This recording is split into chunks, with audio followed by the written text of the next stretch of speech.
제가 왜 의학 방송에 출연을 결심했는지에 대해서 말씀을 드렸는데, 사실은 제가 이 비욘디 채널에 출연하기 위해서 3년 동안 혼자 준비를 했습니다. 그래서 왜 방송 출연하는데 3년이나 걸렸는지에 대해서 또 가볍게 풀어드릴게요. 자, 제가 왜 방송에 출연을 하기 결심을 했냐면은 바로 이 운동을 위한 컨텐츠를 만들어 가지고 이 방송을 환자분들께 보여드려 가지고 운동에 대해서 좀 자세하게 설명을 해드리고 싶다. 실질적으로 진료실에서는 이렇게 50분짜리 설명을 할 수가 없으니까. 그래서 이제 방송을 해야지라고 마음을 먹었고, 한번 비욘디 채널에 5년 전에 출연을 했는데 저희 부족함을 많이 느껴서 일단 실력부터 길러야겠다. 경험부터 쌓아야 되겠다라고 이제 결심을 한 바 있습니다.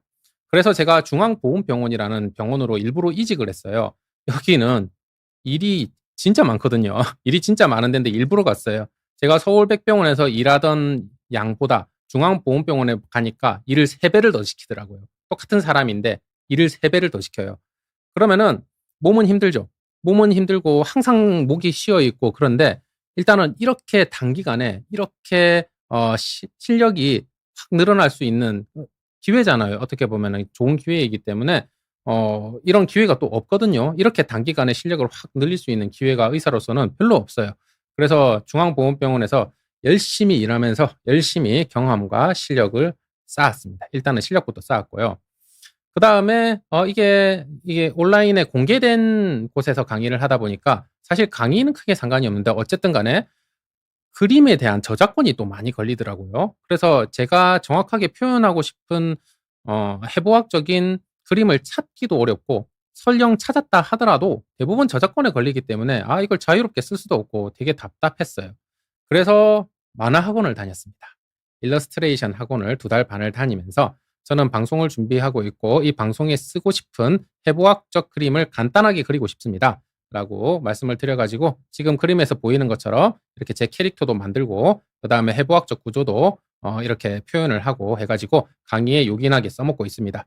한 100개 넘게 그렸더라고요. 요즘에는 또 AI가 많이 발전을 해가지고 그냥 AI한테 그림 그려달라면 대략은 나오니까, 저는 해부학적 구조는 한 100개 정도 가지고 있으니까 요즘에는 더 이상 그림을 그릴 필요는 없더라고요. 어쨌든 간에 의사가 왜 만화 학원을 다녔는지에 대해서 살짝 말씀을 드렸고요.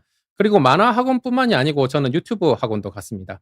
웬 유튜브 학원이냐? 왜냐면 이게 비욘디가 유튜브 방송이잖아요. 그런데 저는 방송에 대한 이해가 전혀 없기 때문에 한번 유튜브 방송을 다녀봤습니다.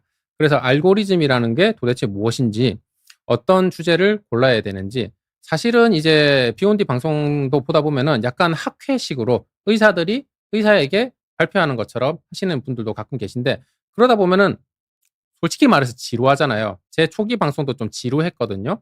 그래서 어떻게 하면 좀 더 재밌게 만들 수 있을까 하는 것은 제가 방송에 대해서 잘 모르니까 배워야죠.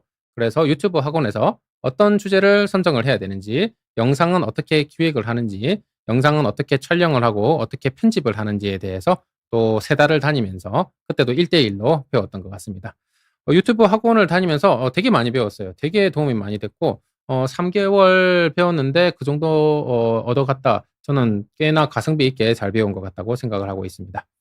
자, 그러면은 이제 그림도 준비가 되었고 실력이나 경험도 키웠고 그다음에 유튜브에 대한 이해도 생겼는데, 이게 제가 그때 중앙보훈병원 마취통증의학과 과장이었거든요. 그러면은 방송을 좀 출연하고 싶은데, 야, 전문의 조항무, 과장 조항무 가지고는 좀 방송에 출연하기 어렵겠다. 왜냐면 방송에 출연하고 싶은 의사 선생님들이 많으시니까 섭외가 안 될 것 같다, 이런 생각이 들더라고요.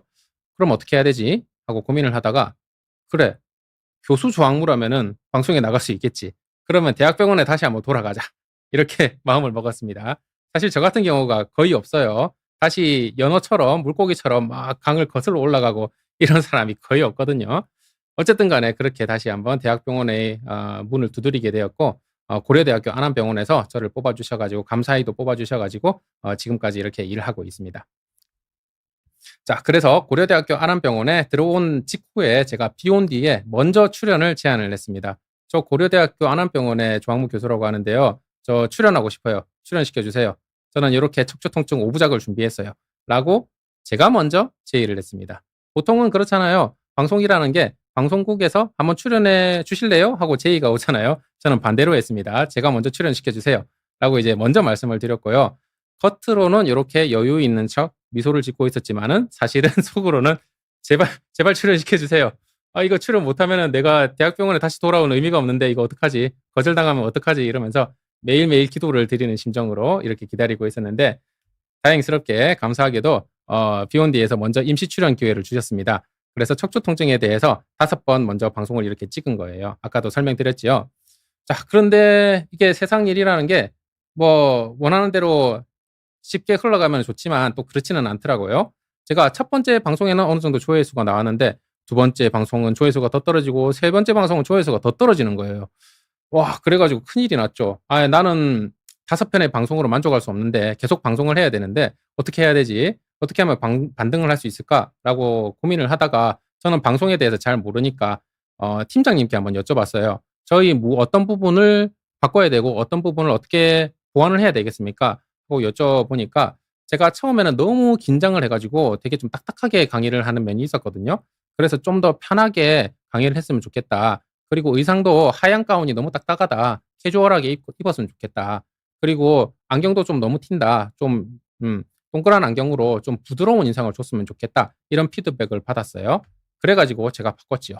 제가 처음에 방송 출연할 때는 요런 몰골로 이제 출연을 했단 말입니다. 하지만 그러고 나서 팀장님의 조언을 듣고 이렇게 샤바한 모습으로 바뀌었습니다. 훨씬 나은 것 같아요. 훨씬 나은 것 같아요. 그때 이제 팀장님의 조언을 듣고 바꾼 게 요 안경인데 좀 인상도 부드러워지고 훨씬 나은 것 같아요. 그래서 비욘디 팀장님께 이 자리를 빌어서 다시 한번 감사하다는 말씀 드리도록 하겠습니다.